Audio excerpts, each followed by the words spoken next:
Bonjour à tout le monde. Un excellent dernier jour de la fête des pains sans levain. D'une année à l'autre, si vous remarquez bien, la fête devient de plus en plus spéciale. Et Dieu nous montre des choses nouvelles, plus profondes chaque année. C'est normal. Parce qu'écoutez, il doit y avoir croissance dans l'Église. Il doit y avoir croissance dans la compréhension des fêtes de Dieu, des lois de Dieu, de notre cheminement spirituel. Et de ce que je vois cette année, on entend des commentaires et de ce que je vois, Dieu a révélé encore davantage des choses. Et pour notre encouragement aussi, puis qu'on continue. Le titre de mon message aujourd'hui, en ce dernier jour de la fête des pains sans levain, « Vivre dans l'esprit des pains sans levain ». Vivre dans l'esprit des pains sans levain. Vous savez, sans les fêtes de Dieu, je ne sais pas si vous le réalisez, c'est que c'est impossible de connaître le but de la vie. Sans les fêtes précieuses de Dieu, c'est impossible de connaître le but de l'existence humaine. C'est une révélation extraordinaire que Dieu donne à ses appelés qui se mettent en marche pour obéir aux lois de Dieu. À ce moment-là, Dieu révèle la compréhension des choses. Vous savez, l'ensemble du monde, lorsqu'on leur parle des fêtes de Dieu, s'imagine que ce sont des fêtes juives. Mais ce ne sont pas du tout des fêtes juives. Ce sont les fêtes de Dieu. D'ailleurs, reportez-vous à Lévitique 23. Lévitique, chapitre 23, c'est le chapitre où Dieu révèle justement quelles sont les fêtes que lui a décrétées. Quelles sont les fêtes de Dieu. Alors, Lévitique 23, verset 1. « L'Éternel parla à Moïse et dit, « Parle aux enfants d'Israël et tu leur diras. » Les fêtes de l'Éternel, voyez-vous, ce n'est pas les fêtes des Juifs, ce n'est pas les fêtes d'une nation en particulier, c'est les fêtes de Dieu. Alors, les fêtes de l'Éternel que vous publierez seront de saintes convocations. Et c'est pour ça qu'on se présente aujourd'hui ensemble pour être enseignés, pour approfondir sa parole, pour célébrer celui qui nous a donné ces fêtes-là. Voici quelles sont mes fêtes. Et là, ensuite, il donne la liste de ces fêtes, en commençant par le sabbat hebdomadaire de chaque semaine. Et ensuite, il donne la liste des 7 autres fêtes. Parce que le plan divin comporte, comme vous le savez, 7 étapes. Et chacune de ces fêtes représente une étape de ce plan de salut pour l'humanité.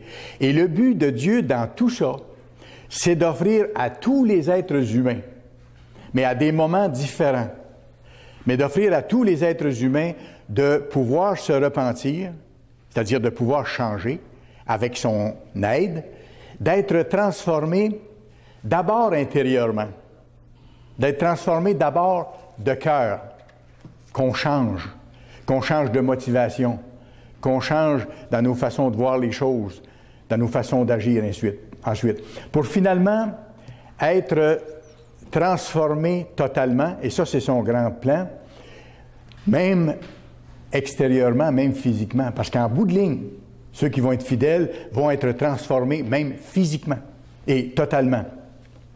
D'être transformés en bout de ligne, d'être physique, partiellement spirituel actuellement, en être totalement composé d'esprit.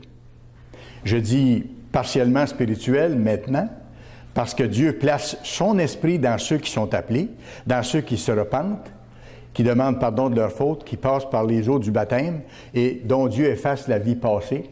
Après ça, ils reçoivent son Saint-Esprit. Donc, intérieurement, ils ont la présence de Dieu et ils sont partiellement des êtres spirituels. Mais ils ne sont pas encore totalement des êtres spirituels. Ils vont le devenir. Ils vont le devenir à un moment précis que le Christ décrit très bien comme étant la nouvelle naissance. La nouvelle naissance. Quand on sera transformé complètement et que nous naîtrons à ce moment-là en tant que fils et filles de Dieu, membres de sa famille royale, à part entière, et alors à ce moment-là, nous serons 100% spirituels, c'est-à-dire que nous serons totalement de même nature que le Père et que Jésus-Christ. Et c'est pour ça que l'Église, formée des croyants fidèles, qui sera transformée à ce moment-là, pourra épouser le Christ, parce qu'elle sera exactement de même nature que lui. Elle n'occupera jamais son poste, bien sûr, mais elle sera de même nature. Comme deux êtres humains qui sont de même nature peuvent se marier. C'est deux êtres de même nature. Écoutez, à ce moment-là, on sera rendu à ce qu'on peut appeler, et c'est fascinant de le voir de cette façon-là, à un autre niveau d'existence. Nous serons rendus à un autre niveau d'existence. On est en train de s'en aller vers ce nouveau niveau d'existence.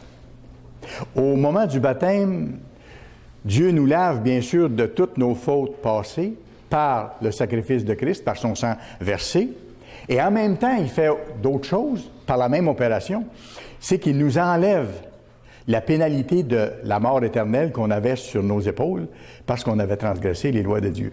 Il y a ces deux phénomènes-là qui se passent au moment où nous sommes baptisés. Et c'est grandiose. C'est grandiose, c'est plus grand qu'on ne peut l'imaginer.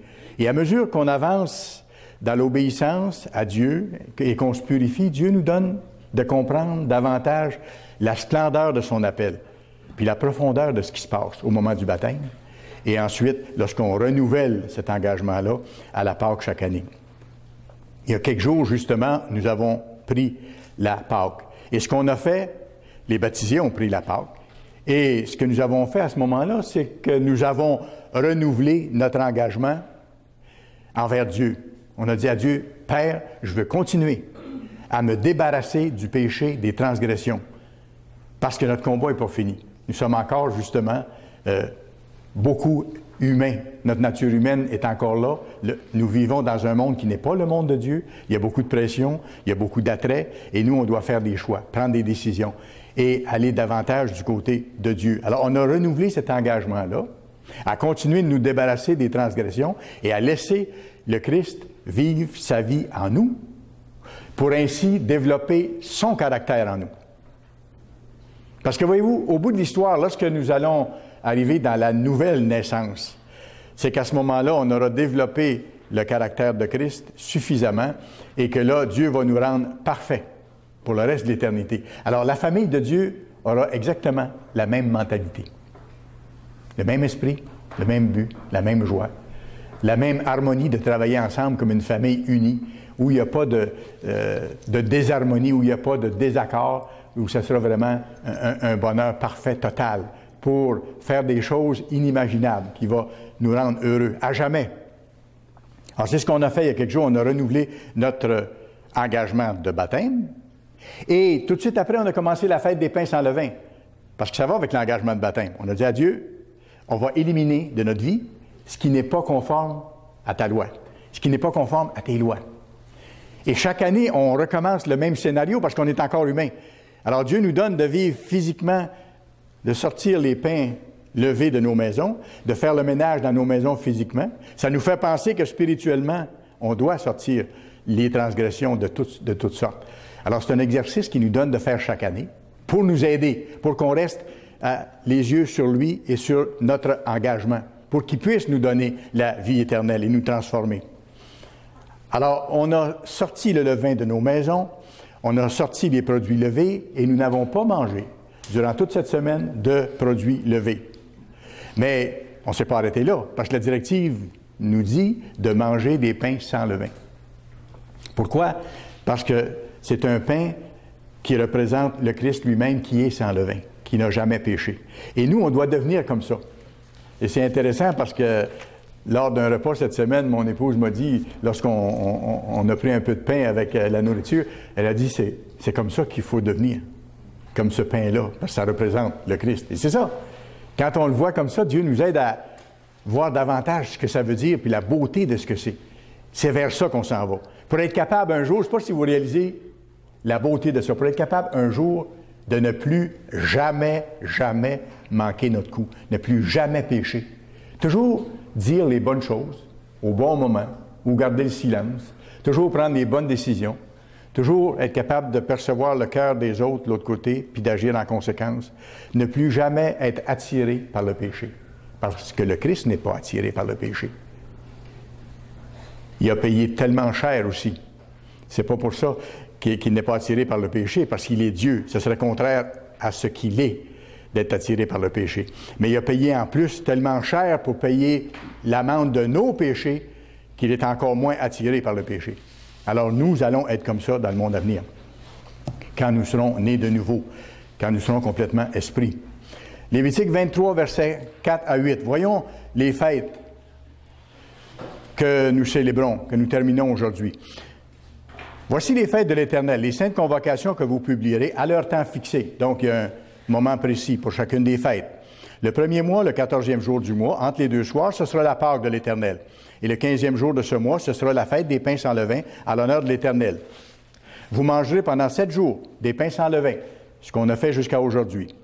Le premier jour, vous aurez une sainte convocation, vous ne ferez aucune œuvre servile. À la fin du verset 8, le 7e jour, il y aura une sainte convocation, vous ne ferez aucune œuvre servile. C'est ce que nous faisons aujourd'hui. Et vous savez, le chiffre 7 pour Dieu a une importance. Ça représente quelque chose de bien précis. Le chiffre 7, ça veut dire quelque chose de complet, quelque chose de total. Alors, le chiffre 7 ici, ça exprime notre détermination à continuer de nous purifier, à continuer dans nos vies, dans nos pensées, dans nos actions, de remplacer le mal par le bien, tout le reste de notre vie, pour que ce soit complet, pour que ce soit total. Et si on est encore en train de faire ça, le jour où Christ va revenir, Dieu va nous figer dans cet état-là, va nous donner la perfection totale pour le reste de l'éternité, si on est de tout cœur en train de le faire au moment où le Christ va revenir et qu'on a continué à le faire au cours de notre vie. D'où le titre de mon message aujourd'hui. Vivre dans l'esprit des pains sans levain. Ce n'est pas juste 7 jours par année. C'est chaque jour de ma vie, jusqu'au retour de Jésus-Christ. Et notre changement se fait, si vous remarquez bien, et ça nous encourage aussi. Il faut être capable de le voir pour s'encourager. Vous avez fait des progrès au cours de l'année, j'espère. Et je pense que la plupart de ceux qui ont à cœur d'être là et de faire les choses comme Dieu veut ont fait des progrès. Voyez-les puis soyez-en encouragés et remerciez Dieu, parce que ce n'est pas de votre faute. C'est lui qui vous a donné de pouvoir faire ces changements-là. Il faut être capable d'être reconnaissant. Mais notre changement, je reviens à ça, se fait progressivement, d'année en année. C'est une conversion, c'est-à-dire un changement qui est graduel, jusqu'à temps qu'il arrive à son paroxysme, le jour du retour de Christ, jusqu'à notre conversion totale et définitive, à notre changement total et définitif d'être physique, partiellement spirituel actuellement, en être totalement spirituel. Durant les 7 jours de la fête des pains sans levain, on a continué le ménage spirituel de notre vie. Vous et moi, on a continué de s'examiner dans les études qu'on a faites. Puis parfois, le matin, en faisant mon étude, je pense que je peux dire chaque jour, je demandais à Dieu, montre-moi, parle-moi dans ta parole, montre-moi les choses que j'ai à comprendre, puis à changer. Et c'est étonnant comment Dieu nous montre dans les mêmes mots, dans les mêmes paroles qu'on a lues plusieurs fois dans le passé, comment Dieu nous montre des choses qu'on n'avait pas envisagées. Il répond. Parce qu'il veut nous amener à terme. Alors, on a fait le ménage spirituel encore cette semaine et on doit continuer à le faire au cours de l'année qui est devant nous. Pourquoi? C'est simple, parce que nous ne sommes pas encore parfaits. Nous ne sommes pas encore parfaits. Il y a encore des choses à éliminer. Et une des premières choses qu'on doit faire pour y arriver, c'est de encore demander à Dieu qui nous donne de connaître sa volonté, puis qui nous donne d'être capable de la faire. Et il va répondre. Quand on demande quelque chose selon sa volonté, il répond toujours. C'est la première condition, demander des choses selon sa volonté. Allez à Psaume chapitre 19, s'il vous plaît. Psaume chapitre 19. Psaume chapitre 19 et le verset 13. Regardez ici ce que dit David. Qui connaît ses égarements? David était un homme comme vous et moi. Et comme nous, il voyait certaines de ses fautes, mais il y a certaines de ses fautes qu'il ne voyait pas non plus. Mais Dieu est bon, il ne nous montre pas nos fautes tout d'un coup. Il nous révèle graduellement ces choses-là aussi. Et regardez ce que David demande à Dieu. Je suis certain que ça a plu énormément à Dieu. Et on doit demander la même chose. Qui connaît ses égarements? Pardonne-moi ceux que j'ignore. Pardonne-moi ceux que j'ignore. Et on doit demander à Dieu encore, montre-moi ceux que je n'ai pas encore vus. Dans ta bonté, dans ta douceur. Psaume 119, un peu plus loin. Encore un superbe psaume de David où il parle dans le même sens. Psaume 119 et le verset 133. Regardez ce que David dit, ce qu'il demande à Dieu. « Affermis mes pas dans ta parole. » C'était le but de sa vie, ça doit être le nôtre. « Affermis mes pas dans ta parole. » Et regardez, ne laisse aucune iniquité dominer sur moi. Donc, il y a des iniquités qui me dérangent, qui ont tendance à revenir sur moi. Mais Dieu ne laisse aucune iniquité dominer sur moi. Donne-moi de me repentir, puis donne-moi la force de me libérer de ce levain. Romains 6. Romains 6. Paul en parle dans d'autres termes, mais c'est exactement le même principe. Romains chapitre 6. Et regardez le verset 12 et 13. Regardez ce que Paul nous dit à ce sujet-là. Et ça s'applique exactement à nous, à la fête des pains sans levain, et d'ici le retour de Christ. Que le péché ne règne donc point dans vos corps mortels. Et n'obéissez pas à ses convoitises. Et le péché va encore vous attirer, vous et moi. On aura des luttes à mener. Mais nous ne sommes pas seuls. Le Tout-Puissant est avec nous si nous le supplions. N'obéissez pas à ses convoitises. Ne livrez pas vos membres au péché, comme des instruments d'iniquité, mais donnez-vous vous-même à Dieu. Et nous nous sommes donnés à lui au moment de notre baptême. Comme étant vivants. Oui, nous sommes vivants. De mort que vous étiez. Parce qu'avant d'avoir été pardonnés de nos fautes, nous étions sous l'amende de nos péchés. Sous la mort éternelle. Il dit de mort que vous étiez. Et offrez à Dieu vos membres comme des instruments de justice. C'est-à-dire, vivez selon les lois de Dieu. Et vos membres vont être des instruments de justice. 1 Corinthiens 5. 1 Corinthiens 5, juste un peu plus loin, Paul en parle encore. Il explique le même principe dans le contexte de la fête des pains sans levain que nous vivons. 1 Corinthiens 5 et le verset 6. Paul dit, « C'est bien à tort que vous vous glorifiez. Ne savez-vous pas qu'un peu de levain fait lever toute la pâte? » On a vu ce verset-là cette semaine, on l'a vu dans d'autres messages aussi, mais je veux vous apporter un élément un petit peu différent. Ne savez-vous pas qu'un peu de levain fait lever toute la pâte? Ça dit directement qu'à ce moment-là, il faut travailler à enlever tout le levain. Tout le levain. Je ne dois pas garder un peu de levain, quel qu'il soit dans ma vie. Je dois m'efforcer d'éliminer tout. J'arrive pas tout d'un coup, ça c'est sûr. Mais avec l'aide de Dieu, je vais y arriver. Mais il faut que je sois en train de le faire. Il ne faut pas que je sois négligent de ce côté-là. Il faut que je mette mon cœur à enlever tout le levain, même le un peu là, dont il parle ici. Parce que l'esprit humain est tordu, vous savez, le cœur humain est tortueux par-dessus tout. Et parfois, on s'imagine qu'en gardant un peu de levain qui répond à notre convoitise humaine dans tel ou tel domaine, parce que ça nous fait plaisir, parce qu'on aime telle chose, alors qu'on a changé tellement d'autres choses dans notre vie, on peut penser que ça nous donne le droit de continuer comme ça et de penser qu'on est sur la bonne voie. Mais on n'est pas sur la bonne voie si on garde ce un peu de levain-là dont parle Paul ici. Avec Dieu, comme M. Appartient nous a dit tellement souvent, c'est tout ou rien. Ça, il faut en être conscient. On est là dans une bataille à finir. Et pour la finir, il faut être totalement avec Dieu. Si on n'est pas totalement avec Dieu, on ne pourra pas être totalement changé à la fin. Parce qu'on ne sera pas là. C'est aussi simple que ça. Dieu ne joue pas avec ça. Dieu veut qu'on réalise qu'on doit prendre notre appel au sérieux et notre engagement de baptême au sérieux. Enlever même un peu de levain qu'on pense être pas si terrible dans le fond parce qu'on l'aime.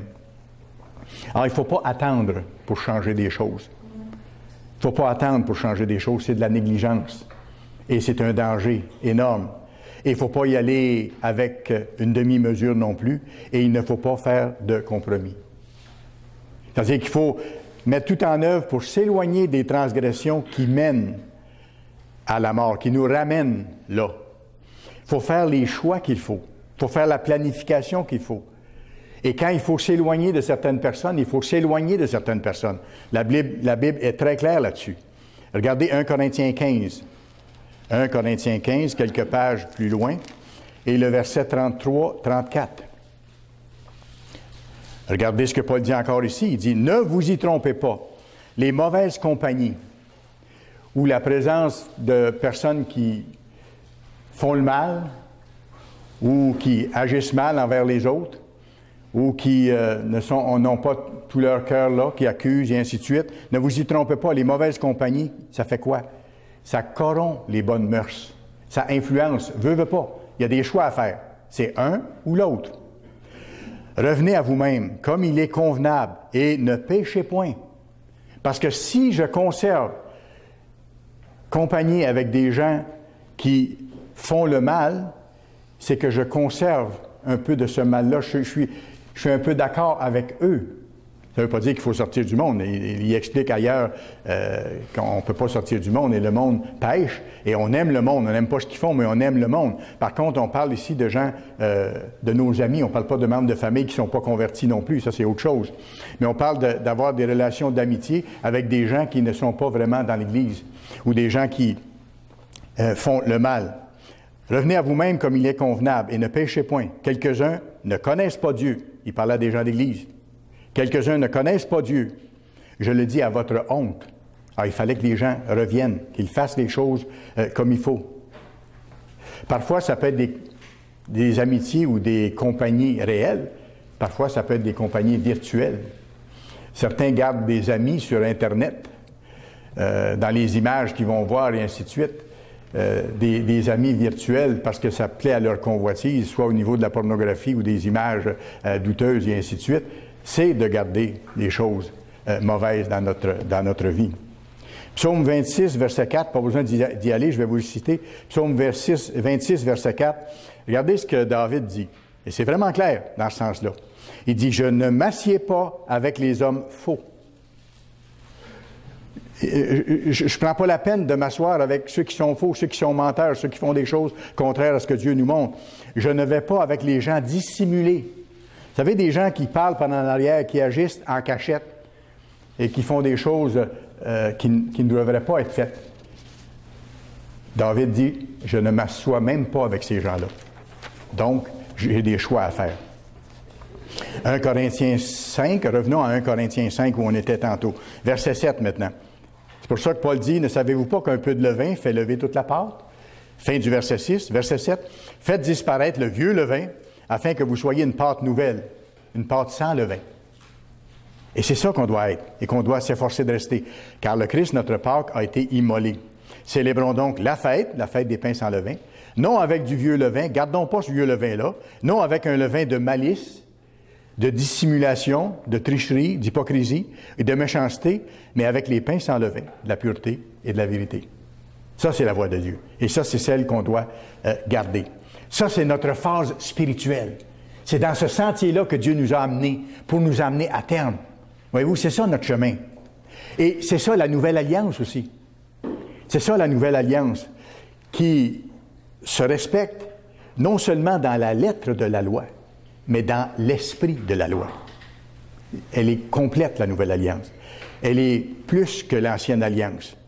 Parce que, comme le Christ nous l'a expliqué quand il est venu, il ne s'agit pas simplement de ne pas, par exemple, commettre l'adultère physiquement avec quelqu'un, mais de penser à le faire dans notre esprit ou de convoiter quelqu'un dans ce sens-là, c'est déjà avoir commis l'adultère, comme il a expliqué. Alors ça, c'est plus que simplement la lettre de l'esprit, la lettre de la loi, c'est l'esprit de la loi. Et c'est beaucoup plus loin. C'est le chemin spirituel dans lequel nous sommes engagés. L'esprit de la loi. Et ça représente le chemin complet vers notre salut, physiquement et spirituellement. Le cheminement des rachetés, qui marchent vers leur salut, qui marchent vers la vie éternelle promise à Abraham dans l'alliance qu'il a faite avec lui, que Dieu a faite avec lui dans le passé. Dieu, vous savez, quand on pense à la nation d'Israël, Dieu s'est souvenu du salut physique de la nation d'Israël à ce moment-là. Il s'est souvenu qu'Israël avait besoin d'être délivré. Et il a eu compassion envers la nation d'Israël qui était captive en Égypte. On l'a lu plusieurs fois cette semaine, ces passages-là et des passages en rapport avec ça. Même chose en ce qui vous concerne, puis en ce qui me concerne. Dieu se souvient aujourd'hui de sa promesse de délivrance spirituelle, c'est-à-dire de salut spirituel, à sa nation spirituelle de racheter, vous et moi, qui avons été baptisés, qui avons reçu son Saint-Esprit, qui avons été engendrés par l'Esprit de Dieu, par les arts de l'Esprit. Le petit troupeau des rachetés. Allez à Exode chapitre 2. On va voir un peu cette délivrance par rapport aux Israélites. Exode chapitre 2. Exode chapitre 2. Et on va lire les versets 23 à 25. Et on va voir ce que ça nous apprend à nous aujourd'hui. Exode 2, versets 23 à 25. Ça, c'est au moment où Israël était en captivité et où Dieu a réagi pour intervenir, pour les délivrer. Dieu a fait la même chose quand il vous a appelé, quand il m'a appelé, pour nous délivrer de la manne de la mort, pour nous délivrer de notre captivité de la mort éternelle et pour que nous soyons délivrés de nos faiblesses, de nos fautes, que nous nous en libérions graduellement par sa puissance. Longtemps après, le roi d'Égypte mourut et les enfants d'Israël gémissaient encore sous la servitude et poussaient des cris. Ces cris que leur arrachait la servitude ou la captivité montèrent jusqu'à Dieu. Dieu entendit leurs gémissements et se souvint de son alliance avec Abraham. Parce que Dieu avait promis qu'il allait être libéré physiquement, comme Dieu avait promis que nous allions être libérés spirituellement, son petit peuple à ce moment-ci. Son alliance avec Abraham, Isaac et Jacob. Dieu regarda les enfants d'Israël et il eut compassion.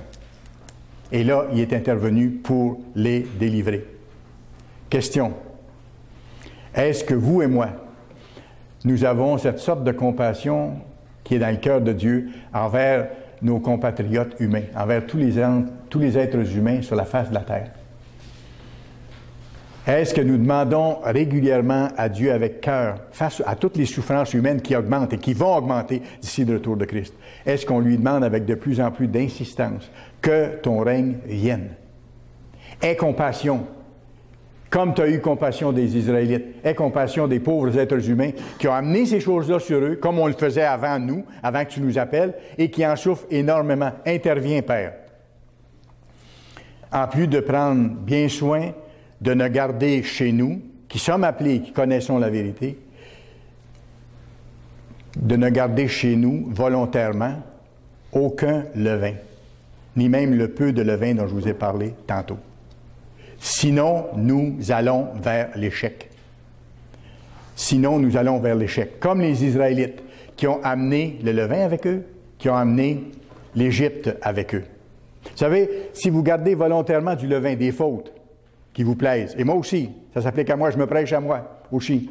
Si on garde volontairement des choses qui nous plaisent, mais qui sont contraires aux lois de Dieu, si vous remettez à plus tard de travailler à éliminer telle ou telle faiblesse, si vous commencez ou recommencez à transgresser volontairement certaines lois de Dieu, vous avez raison d'avoir peur de l'avenir. Vous avez raison d'avoir peur de l'avenir. Dieu ne joue pas avec ces choses-là. C'est pour votre bien et c'est pour mon bien. Mais si vous affrontez vos fautes, comme on doit le faire, avec honnêteté, avec un désir de les éliminer, en sachant que seul on ne peut pas, puis en suppliant Dieu de nous aider graduellement de le faire.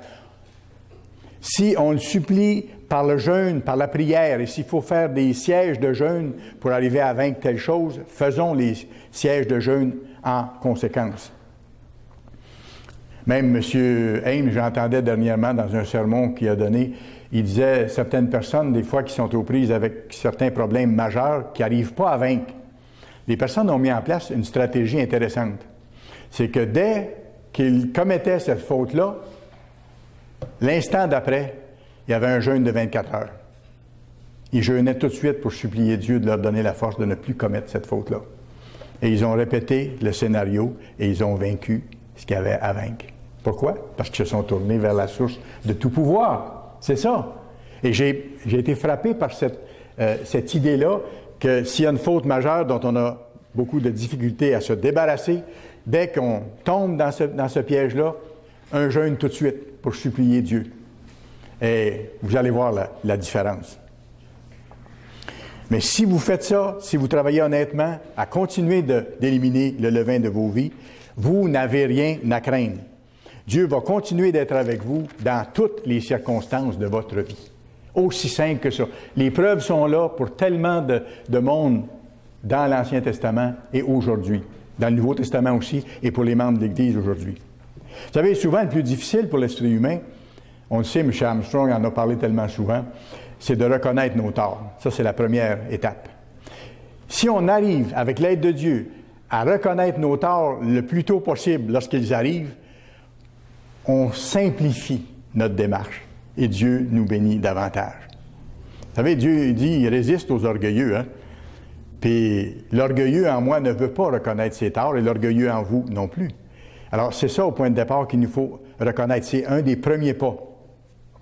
Parce que l'esprit charnel, lui, il se défend. Notre nature humaine, elle se défend. Elle cherche d'abord à mettre la faute sur les autres, automatiquement en partant. Quelque chose ne va pas, quelque chose n'a pas été dans notre vie, c'est la faute des autres. Et il y a un autre élément que je veux mentionner ici, là-dessus, concernant la façon dont notre nature humaine agit. C'est que non seulement on met la faute sur les autres, mais on cherche les fautes des autres. Il y a des gens parfois qui se promènent avec comme un rayon X pour voir les fautes des autres autour d'eux. Un tel a dit ça, un tel a fait ça, un tel a telle faiblesse, l'autre a telle chose. Quand on fait ça, laissez-moi vous dire une chose, c'est qu'on n'a pas les yeux sur nous-mêmes. Ça donne un sentiment, sans qu'on le sache, de supériorité. Et ce n'est pas notre rôle, absolument pas dans l'Église. Ce n'est pas notre rôle dans l'Église de faire ces choses-là. Bien sûr, ça nous fait sentir meilleurs, ça nous fait sentir un peu moins pire, même supérieur aux autres. Mais c'est un faux chemin. Et c'est une sorte un peu de levain qu'on doit enlever de nos vies.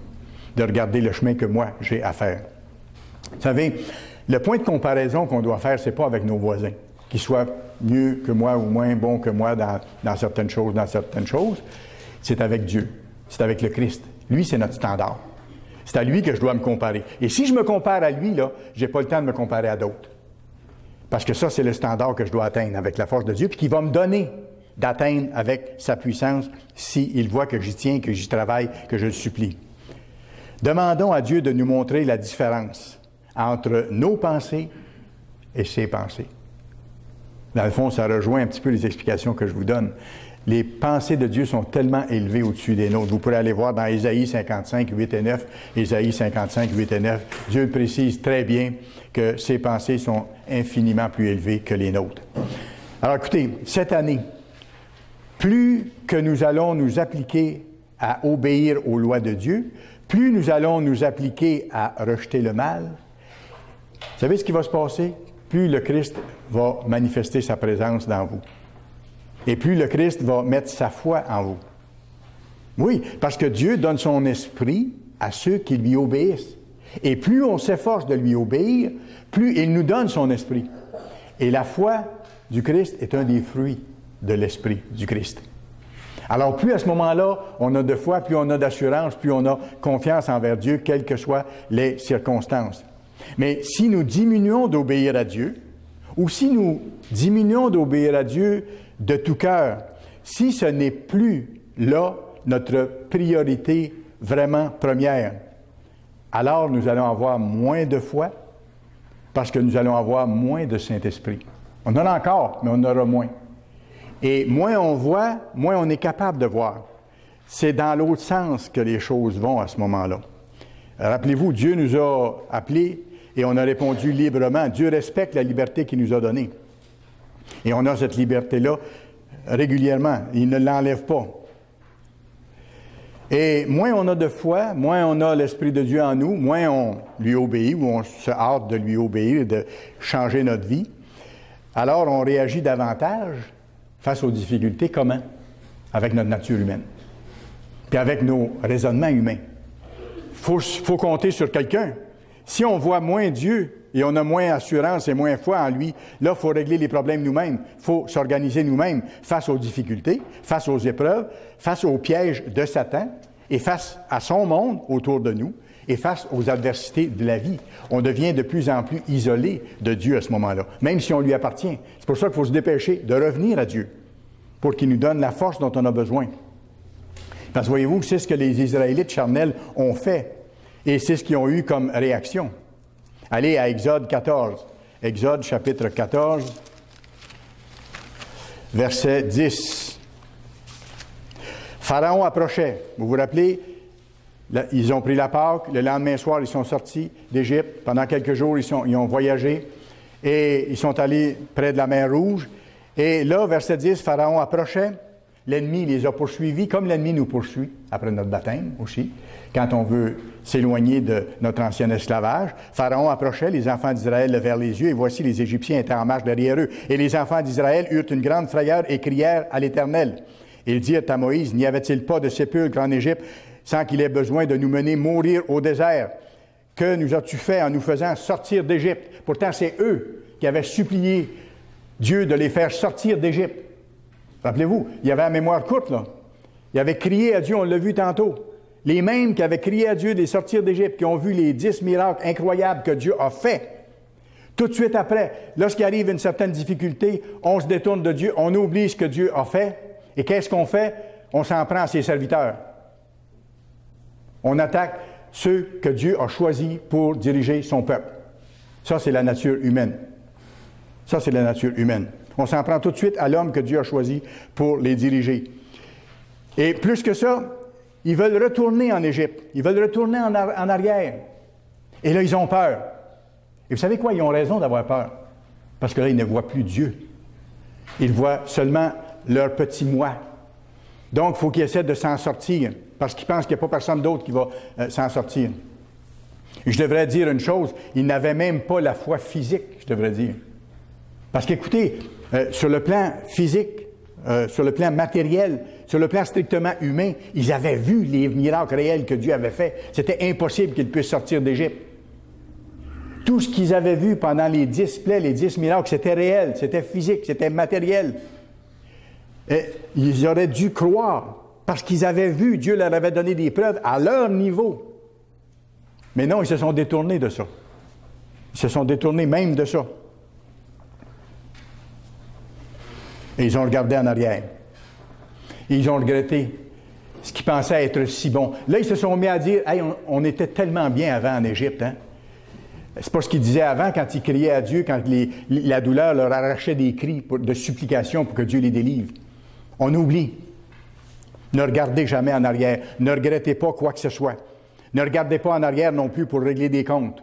Et ne regardez pas en arrière pour imaginer que c'était mieux avant. Vous avez pu avoir des bons moments, vous avez pu avoir des choses heureuses, bravo. Mais on s'en va vers un autre but maintenant. Dieu nous a révélé quelque chose de tellement plus grand. Mais vous savez, en tant qu'être humain, à cause de notre nature humaine, puis de notre cœur tortueux, quand on a des difficultés, on est porté à colorer des choses du passé puis à dire c'était tellement mieux avant. Non, c'était pas mieux avant. Ça va être beaucoup mieux après, par exemple, dans l'ensemble, parce que tout sera réglé quand le Christ va revenir. Si vous le faites, si vous regardez en arrière, vous détournez vos yeux de sur le Christ, qui est lui le chef suprême de l'Église. Et c'est lui qui a tout pouvoir. Et si vous faites ça, vous allez être affaibli et vous allez commencer à avoir peur. Et vous allez voir que les choses ne marchent plus bien. Parce que vous êtes éloigné de Dieu et que la bénédiction de Dieu s'éloigne de vous. C'est aussi simple que ça. Combien de fois Dieu a dit « Approchez-vous de moi et je vais m'approcher de vous ». Ça veut dire l'inverse aussi. Si vous vous éloignez de moi, je vais m'éloigner de vous.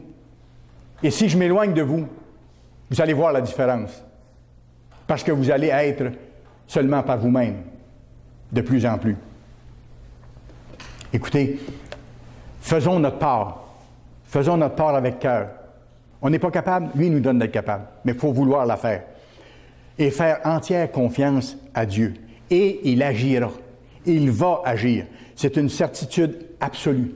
On l'a vu dans les textes. Vous l'avez vu dans votre vie. On le voit dans l'Église et on le voit dans l'Église de plus en plus avec les miracles que Dieu fait, les guérisons que Dieu accomplit dans son Église et qui vont aller en augmentant d'ici la fin parce que Dieu va manifester sa présence parmi les siens pour voir où sont ses vrais serviteurs et où est sa vraie Église. Son tout petit troupeau. Exode 14, versets 13 et 14. Moïse répondit au peuple, « Ne craignez rien, restez en place et regardez la délivrance que l'Éternel va vous accorder en ce jour. Car les Égyptiens que vous voyez aujourd'hui, vous ne les verrez plus jamais. Les obstacles que vous avez aujourd'hui dans votre vie, et moi aussi, les déceptions, les frustrations, les difficultés, ils ne seront plus là à un moment donné, ça sera disparu à jamais, comme les Égyptiens. C'est des choses qui s'en viennent, ça fait partie des bénédictions de Dieu.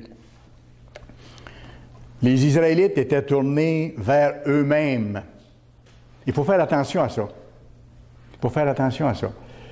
Vous savez, quand on a été baptisé, on a accepté de se renier soi-même, d'appartenir à Dieu, de lui consacrer notre vie, où qu'on soit, qui qu'on soit, pas nécessairement dans le ministère, mais chaque membre de l'Église a le ministère de vivre comme une lumière au milieu du monde. OK? Et ça, c'est notre travail, c'est notre mandat, c'est notre mission, et de changer, et de vivre selon la culture du monde à venir, selon la culture de Dieu. Il faut faire attention de ne pas retourner sur le moi, moi, moi. Les Israélites étaient tournés vers eux-mêmes. Moi, moi, moi. Ma vision des choses, mes inquiétudes, mes peurs, mes soucis, mes souffrances, mes peines. Les mais, moi, moi, moi. Si nous nous plaignons, M. Apartian nous l'a expliqué souvent, si nous nous plaignons, nous péchons. Ça va loin. C'est une nuance importante que je vous fais là. Quand nous nous plaignons, nous péchons. Nous manquons de reconnaissance envers celui qui a tout donné pour nous et qui veut nous amener à une vie heureuse, éternelle. Il permet des difficultés, il permet des épreuves, il permet des obstacles, parce qu'il est en train de développer notre caractère. Mais si nous nous plaignons, nous nous tournons vers le pauvre petit moi, au lieu de nous tourner vers Dieu et de dire à Dieu, « Montre-moi, Père, ce que j'ai à apprendre dans ce que tu me donnes à vivre maintenant. » Et si c'est quelque chose que je ne dois pas vivre, libère-moi de ça. Voyez-vous, totalement entre les mains de Dieu, quelles que soient les circonstances. Si nous nous plaignons, nous péchons et nous manquons de reconnaissance. Dans le fond, si j'explique un peu, manquer de reconnaissance, c'est manquer de reconnaître que le Tout-Puissant nous a appelés maintenant dans ce monde adverse pour que nous réussissions, pour que nous vainquions et que nous fassions partie dans le monde à venir de l'équipe du Christ pour changer les choses dans le monde. Vous savez, j'ai vu des gens, malheureusement, se plaindre de tout et de rien. J'ai vu des gens se plaindre de tout et de rien. Et revenir souvent sur leur passé pour rappeler les torts qu'ils avaient subis, pour regretter que les choses n'aient pas été différentes, même pour traîner des culpabilités, même après avoir été baptisé. Mais il ne faut pas faire ça au moment de notre baptême. Dieu a effacé toute notre vie passée. Il ne faut pas revenir là-dessus. C'est comme se mettre entre Dieu et nous pour refaire l'histoire, alors que Dieu a effacé notre vie passée. Et c'est un piège de l'adversaire. Il ne faut pas retourner en arrière dans ça non plus. Et il ne faut pas retourner en arrière pour mettre les fautes sur les autres ou pour nous rappeler des torts passés. Vous savez, ces gens qui étaient appelés n'avaient pas entièrement les yeux sur le Christ, n'avaient pas entièrement les yeux sur le monde à venir. Ils avaient les yeux sur le monde passé, leur monde, leur petit monde à eux. Ils n'avaient pas les yeux sur la reconnaissance qu'on doit envers Dieu, sur le fait qu'on doit changer pour lui plaire. Ils avaient les yeux sur le passé et ils étaient victimes de leur esprit charnel. Vous y penserez. C'est exactement ça. Pourtant, j'en connais d'autres, et plusieurs, qui ont vécu dans leur vie des choses pénibles, des choses injustes et même des choses horribles. Des choses horribles, je pèse mes mots, des choses horribles. Mais ces gens-là, une fois que Dieu les a appelés, une fois que Dieu leur a révélé le but de la vie, comme à vous et à moi, qu'il leur a montré le monde qui s'en vient et le rôle qu'ils auront à jouer dans le monde à venir pour libérer l'humanité, ils ont eu à cœur de changer les choses et ils ont apprécié le pardon de Dieu, ils ont apprécié son aide et ils ont gardé, et ils gardent encore, joyeusement, malgré leur passé, les yeux sur le Christ et sur le but, étant pleins d'appréciation et ne se plaignant pas du passé douloureux qu'ils ont vécu. Et quand je vous dis passé douloureux, je ne donne pas d'exemple, mais il y a des choses à faire dresser les cheveux sur la tête, des choses que certaines personnes de l'Église ont vécues dans le passé et qu'ils ont tourné complètement la page. Et ce sont des gens joyeux, comme le Christ nous dit, soyez toujours joyeux, et qui avancent vers le royaume et qui s'efforcent de changer. Ceux qui retournent continuellement en arrière, qui regrettent, qui accusent, qui cherchent des fautes ailleurs, à ce moment-là, qu'est-ce qu'ils font? Ils ont eu des blessures, bien sûr, c'est vrai, et parfois des blessures incroyablement profondes, mais ce qu'ils font à ce moment-là, c'est qu'ils grattent la blessure quand ils retournent en arrière, tout simplement. C'est ce qui se passe. Et dans le fond, ils réouvre la couche protectrice qui se forme sur une lésion ou sur une plaie après un certain temps. Ce qu'on appelle au Canada la gale. Ils enlèvent la gale, la croûte qui s'est formée. Et qu'est-ce que ça fait? Ça ravive la douleur. Ça empêche la guérison. Ça remet la plaie à vif. C'est ça que ça fait. Ça ouvre la porte en plus à des infections additionnelles. C'est qu'on trouve d'autres choses qui n'ont pas été dans notre vie. On les ajoute et on devient encore plus malheureux à cause de ça. Et le problème revit, le problème s'aggrave, il gruge les énergies, il fait que la personne se fige dans son passé, dans son moi passé. Et la personne n'avance plus, elle ne goûte plus le beau de la vie et elle voit de moins en moins le beau de la vie éternelle qui s'en vient. C'est un piège énormément dangereux. Au lieu de garder les yeux sur la splendeur de la libération totale que Dieu nous offre, cette personne-là fait l'erreur de choisir, parce que c'est un choix. On choisit d'être malheureux ou on choisit d'être heureux. C'est aussi simple que ça. Je vous en parlerai à un moment donné dans un autre message. Mais le bonheur, c'est un choix. Et ça, c'est la même chose ici. La personne qui fait ça, elle choisit de vivre dans le passé. Elle choisit de s'apitoyer sur elle-même.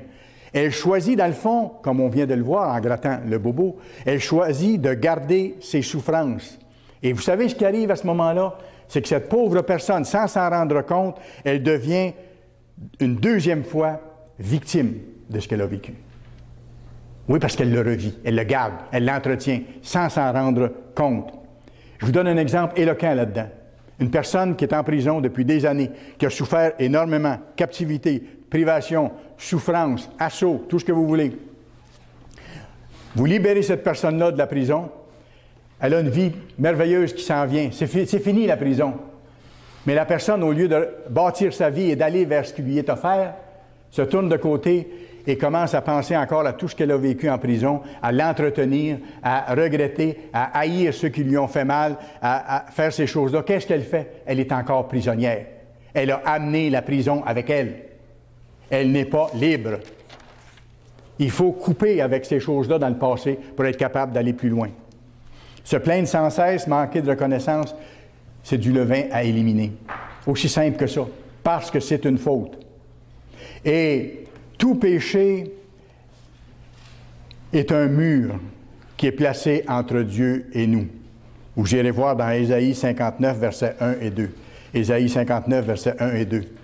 Dieu dit non, l'oreille de l'Éternel n'est pas trop insensible pour ne pas vous entendre, sa main n'est pas trop faible ou courte pour vous aider. Ce sont vos transgressions qui mettent un mur entre Dieu et vous et l'empêchent de vous écouter. Demandons à Dieu de nous montrer nos fautes. Ça lui plaît. Parce que là, il voit qu'on veut changer et qu'on veut faire les choses de sa façon. Demandons à Dieu de nous purifier, de nous transformer de plus en plus. Parce que ça, c'est sa volonté. Et vous savez, il y a tellement d'endroits dans la Bible, et c'est encourageant, où c'est marqué quand on demande à Dieu des choses selon sa volonté, et il ne peut pas ne pas nous répondre, parce qu'il veut que sa volonté soit faite dans nos vies. Et regardez 1 Jean chapitre 5, l'assurance que ça nous donne. On n'a pas fini de changer, mais il ne faut pas se décourager. Si on s'approche de Dieu, et si on continue de s'approcher de Dieu, lui va continuer d'être proche de nous et de s'approcher de nous. Et on aura une assurance tellement formidable. 1 Jean 5, versets 14 et 15.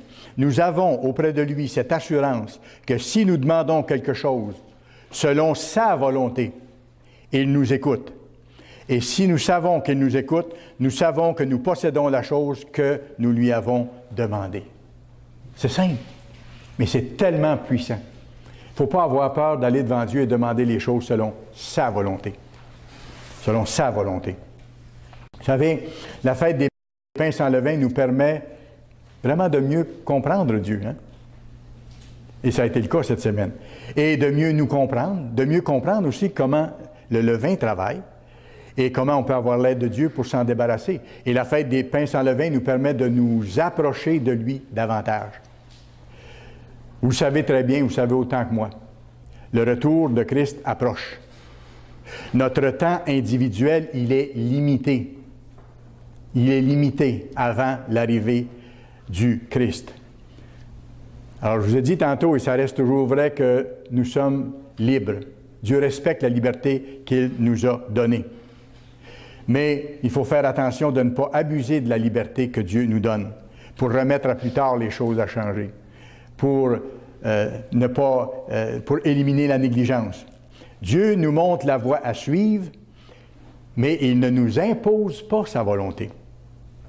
Ça reste toujours une démarche libre.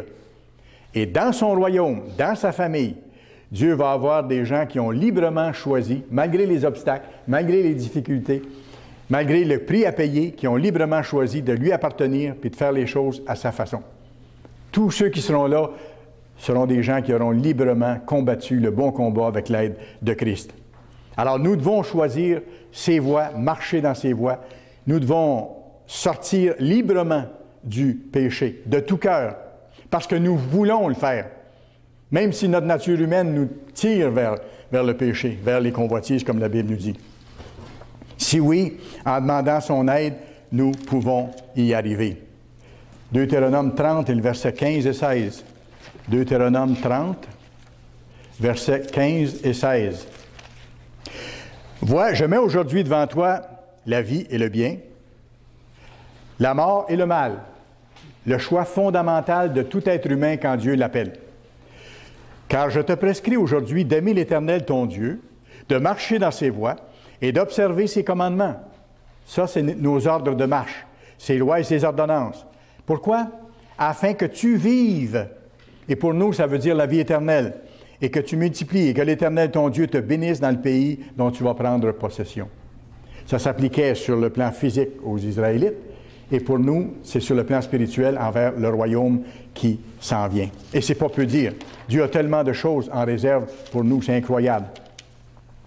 Si au cœur de l'année écoulée, ou au cours, devrais-je dire, de l'année écoulée, nous avons ralenti spirituellement, et ça arrive.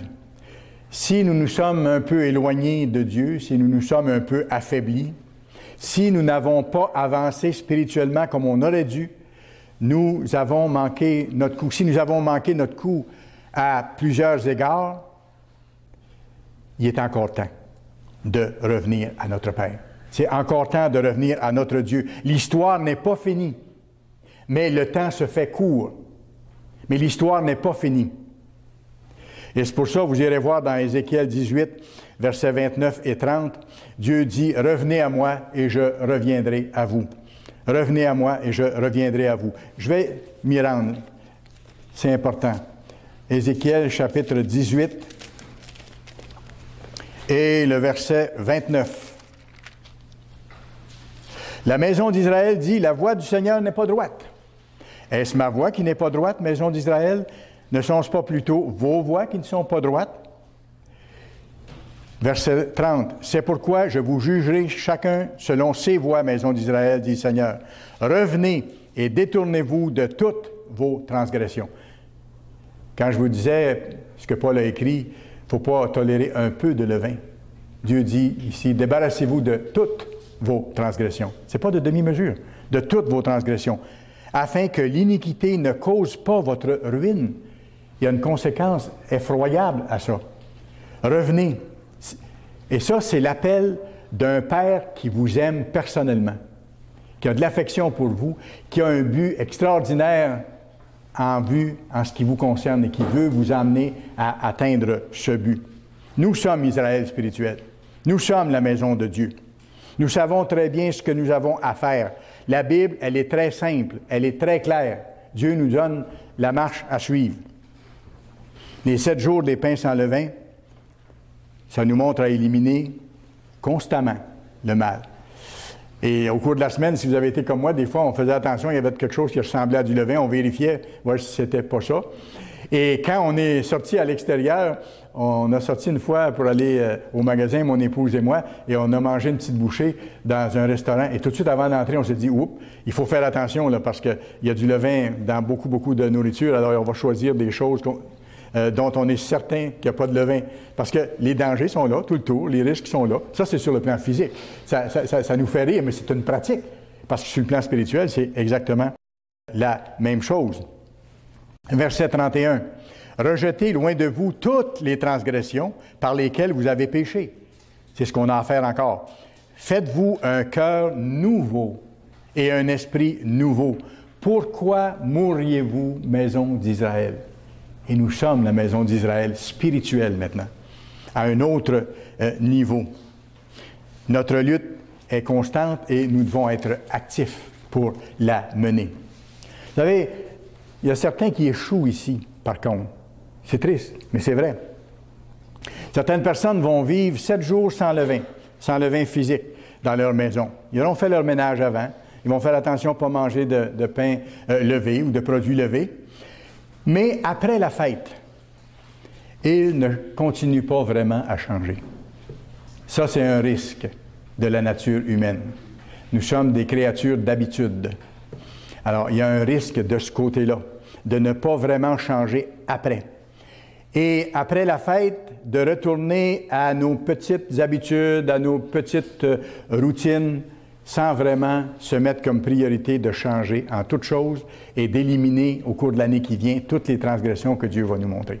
C'est ça qu'il veut voir dans nous autres. C'est ça qu'il veut voir dans ceux qui l'observent aujourd'hui et qui observent la fête des pains sans levain. Pour ces personnes-là, c'est comme si la fête des pains sans levain, puis le fait de sortir le levain, là, puis de ne pas en manger durant la semaine, même de manger des pains sans levain, c'est comme si c'était une technique physique et que ça n'allait pas beaucoup plus loin. Comme si c'était une action extérieure seulement, alors que l'action doit être intérieure au moment de la fête et au cours de l'année. Ce n'est pas un rituel. Ce n'est pas un rituel. C'est un changement réel. Galates 5. Galates chapitre 5. Paul en parle de façon extrêmement claire. Galates chapitre 5. Voici comment vivre constamment dans l'esprit de la fête des pains sans levain. Le titre de mon message aujourd'hui. Galates 5, on va commencer à lire au verset 16. Galates 5 et le verset 16. Paul dit, « Marchez selon l'esprit, et vous n'accomplirez pas les désirs de la chair. » Ça, c'est nos combats qui vont continuer au cours de l'année. Qui vont continuer. Car la chair a des désirs contraires à ceux de l'esprit. Mais oui, c'est nos vieilles habitudes, nos choses anciennes qu'on aimait ou les faiblesses qu'on a. Et l'esprit en a de contraires à ceux de la chair. Dieu nous pousse par son esprit à comprendre les choses, à vouloir, puis à être capable. Ils sont opposés entre eux afin que vous ne fassiez point ce que vous voudriez. On veut faire ce que Dieu veut et non pas ce que nous voudrions faire. Si vous êtes conduits par l'esprit, vous n'êtes point sous la loi. Certains en profitent de ce verset-là pour dire que la loi de Dieu est abolie. C'est exactement le contraire que ce chapitre-là explique. C'est que si on fait ces choses-là, nous ne sommes pas sous l'amende de la loi ou sous la pénalité de la mort éternelle. C'est ça que ça veut dire.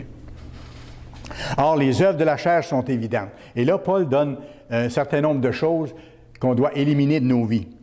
La débauche, toutes les déviations sexuelles ou les péchés sexuels, l'impureté, le dérèglement, l'idolâtrie sous toutes ses formes, la magie, les rivalités, les querelles, les jalousies, les animosités, les disputes, les divisions, les sectes, l'envie, l'ivrognerie, les excès de table et les choses semblables. Il dit, je n'ai pas tout nommé, mais je vous en ai donné une série. Je vous dis d'avance, comme je l'ai déjà dit, que ceux qui commettent de telles choses n'hériteront point le royaume de Dieu. Avec Dieu, il n'y a pas de demi-mesure. Ceux qui vont entrer dans son royaume vont être ce que la Bible appelle les violents. Ceux qui mettent tout leur cœur à supplier Dieu de changer. Et ce, jusqu'au moment du retour de Christ. Parce qu'on ne sera pas encore parfait au moment du retour de Christ, mais il faudra être en train de vouloir le devenir. Et si je vis selon les choses que je viens de décrire, ou une des choses que je viens de décrire, c'est que j'ai encore du levain en moi. Il faut que j'élimine ces choses et que je les remplace par les fruits de l'Esprit qu'on voit après, verset 22. Mais le fruit de l'Esprit, du Saint-Esprit de Dieu, c'est l'amour, la joie. C'est pour ça que je vous disais qu'il y a des gens qui ont eu des enfances horribles, qui ont été appelés à l'Église. Dieu les bénit, les encourage. Et ces gens-là sont surprenants dans leur réaction parce qu'ils se promènent comme des êtres joyeux. Pourquoi? Parce que le passé est en arrière et qu'ils voient ce que Dieu en réserve pour eux. La paix est un autre fruit de l'Esprit de Dieu. Une harmonie, une paix. C'est pour ça qu'on a besoin d'être unis dans l'Église. La patience, la bonté, la bienveillance, la foi ou la fidélité, la douceur, la maîtrise de soi. La loi n'est pas contre ces choses. Ceux qui sont à Jésus-Christ, ceux qui lui appartiennent, ceux qui ont été baptisés et qui continuent à marcher dans ses voies, ils ont crucifié leur chair. C'est-à-dire qu'ils ont lutté malgré les efforts que ça demande et les douleurs que ça demande, ils ont lutté pour éliminer ces passions-là et ces désirs-là mauvais. Si nous vivons par l'Esprit, marchons aussi selon l'Esprit. Ça veut dire qu'on a les yeux sur le Christ, celui qui donne la foi et qui la mène à la perfection, si on reste fidèle. Et ça, quelles que soient les circonstances que sont les nôtres. Alors, de grâce, ne vous laissez pas piéger par le passé. Ne vous laissez pas piéger par le passé. Et ne vous laissez pas être piégé non plus, j'ajoute un autre élément, par le présent. Ne vous laissez pas être piégé par le présent, par les circonstances de l'immédiat. Bien sûr, pour nous, êtres humains, le présent, il est réel. C'est ce qu'on vit. Il est là aujourd'hui. Ça nous entoure. On le voit, on le vit. Et le présent, ça exerce des pressions sur nous. Comment? Par les obstacles qu'il y a, par les déceptions qu'on a tous un jour ou l'autre, par les pertes qu'on a, par les attaques, même de gens qu'on aime ou de gens autour de nous parfois, qui ne croient pas les mêmes choses que nous ou qui sont en désaccord avec nous, par les découragements, par les critiques. Ça, c'est les pressions du moment présent, les incompréhensions qu'on vit, ou encore par les chutes occasionnelles qui nous arrivent d'avoir malheureusement, par faiblesse ou par manque de prière ou de jeûne ou d'être proche de Dieu. Ça, c'est le présent qu'on vit. C'est nos circonstances. Chaque jour, il y a des choses semblables à ça, à plus ou moins divers degrés. Ne vous laissez pas piéger et figer dans le présent par ces choses-là. Notre Dieu est un libérateur. Il nous appelle à quelque chose de tellement grand. Et il dit qu'il va prendre soin de nous dans toutes les circonstances de notre vie. Ne vous laissez pas piéger ou figer dans le présent. Parce que quand on regarde trop le présent, qu'est-ce qu'on fait? Même chose que celui qui regarde le passé. Il regarde moins l'avenir. Et il regarde moins vers le Christ, qui est notre libérateur. C'est lui qui nous donne la force de passer à travers justement les choses qu'on a à vivre chaque jour et qui sont parfois difficiles et qui sont parfois hostiles. Si on se tourne vers lui et qu'on demande son aide, il sera là. Parce que c'est selon sa volonté, il veut nous amener à terme. Mais il ne faut pas nous laisser piéger par des circonstances temporaires, immédiates d'aujourd'hui. Je vous rappelle, elles sont temporaires. Les épreuves qu'on a, elles sont temporaires. Un jour, elles seront complètement derrière nous. Ça n'existera absolument pas. Et ce sera comme les Égyptiens qui auront disparu. Ils auront disparu comme les Égyptiens ont disparu. Parce que si on se laisse piéger par le présent et qu'on met nos yeux sur les choses négatives qu'on a à vivre, à ce moment-là, qu'est-ce qui se passe? C'est qu'on ne voit plus le Christ et on ne voit plus la beauté de ce qui s'en vient, mais on souffre de myopie. Je le mets avec cet exemple-là, vous allez comprendre encore mieux. Celui qui est myope, il ne voit pas de loin. Il voit bien de proche, mais il ne voit pas de loin. Et à ce moment-là, il se prive spirituellement de voir ce qui s'en vient et il se prive de voir ce que son Créateur est prêt à faire pour lui, pour l'amener à terme. Je vous donne un exemple. Quand je me suis rendu compte que j'avais ce problème-là, avant que j'aie des verres, sur la route, à un moment donné, j'avais de la difficulté à lire les panneaux routiers qui étaient loin. Et c'est arrivé à quelques reprises. Et là, mon épouse a commencé à me faire réaliser que j'aurais peut-être besoin d'aller voir un spécialiste des yeux pour avoir des lunettes. Mais il m'est arrivé de manquer des sorties d'autoroute parce que je roulais sur l'autoroute et je n'avais pas vu la signalisation routière qui m'indiquait la sortie. Il fallait que je sois rendu dessus pour la voir. Et parfois, lorsque j'arrivais près de la sortie, il y avait 2-3 voies de voitures, je ne pouvais pas me tasser, alors j'étais obligé de continuer tout droit. Je manquais mon coup. Parce que mes yeux étaient sur l'immédiat, sur la pancarte que je venais juste de voir, ou sur l'annonce qui était là, mais je ne voyais pas à long terme celle qui annonçait que dans tant de kilomètres, il y aurait la sortie tel numéro que moi je devais prendre. Alors, c'est exactement la même chose sur le plan spirituel. Ne nous laissons pas piéger par la myopie de voir avec nos émotions et nos yeux ce qu'il y a aujourd'hui. Mettons nos yeux sur le Christ. Et supplions-le de combattre pour nous et de combattre en nous. Gardons les yeux sur le but, la seule réalité qui compte et qui va demeurer éternellement. Cette réalité-là à laquelle Dieu nous appelle, cette haute dimension d'existence, la vie éternelle dans sa famille, c'est la seule réalité qui compte et qui va demeurer éternellement. Tout le reste va bientôt être chose du passé. Psaume 139, s'il vous plaît. Psaume 139 en terminant. Psaume 139, vers la fin du livre. Vous savez, Dieu a un amour profond pour chacun de nous, chacun de vous. Il se préoccupe de chaque détail de votre vie. Si vous faites votre part, honnêtement, de tout cœur, et c'est le sens de la fête des pains sans levain, lui va faire tout en son pouvoir pour que vous parveniez à la vie éternelle. Psaume 139, versets 1 à 6. Regardez comment c'est encourageant de réaliser qu'est-ce que Dieu fait en ce moment même par rapport à vous, personnellement, qu'il a appelé à son Église, à cette époque-ci de l'histoire humaine. Psaume 139, verset 1. « Éternel, tu me sondes et tu me connais. » Lui, il vous connaît, il me connaît. « Tu sais quand je m'assieds et quand je me lève. Tu pénètres de loin ma pensée. Tu sais quand je marche et quand je me couche, et tu pénètres toutes mes voies. Car la parole n'est pas sur ma langue que déjà, ô Éternel, tu la connais entièrement. Tu m'entoures par derrière et par devant, et tu mets ta main sur moi. » Qu'est-ce que ça dit? Ça dit que chaque instant, dans votre vie d'appelé de Dieu, Dieu vous regarde pour voir vos besoins, prêt à vous pardonner, prêt à vous aider à continuer pour que vous atteigniez le but splendide qu'il a en réserve pour vous. Il est un Père rempli d'affection, rempli de miséricorde, rempli d'un amour qu'on n'arrive même pas à mesurer en tant qu'être humain, qu'on n'aura jamais la possibilité de comprendre réellement. On aura passé de l'éternité pour apprendre à le connaître et à évaluer la grandeur de son amour. Et c'est pour ça, en terminant, versets 23 et 24, regardez ce que David demande à Dieu. Et nous, on doit demander la même chose. « Sonde-moi, ô Dieu, et connais mon cœur. Éprouve-moi et connais mes pensées. Montre-moi mes fautes, autrement dit. Aide-moi à en sortir. » Verset 24. « Regarde si je suis sur une mauvaise voie et conduis-moi sur la voie de l'éternité. » Voilà ce que Dieu a en tête pour vous et pour moi.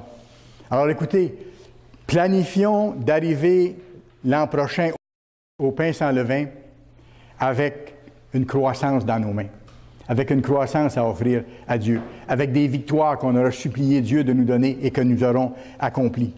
Ne soyez esclaves ni du passé, ni du présent. Souvenez-vous du futur glorieux et heureux que Dieu a en réserve pour vous.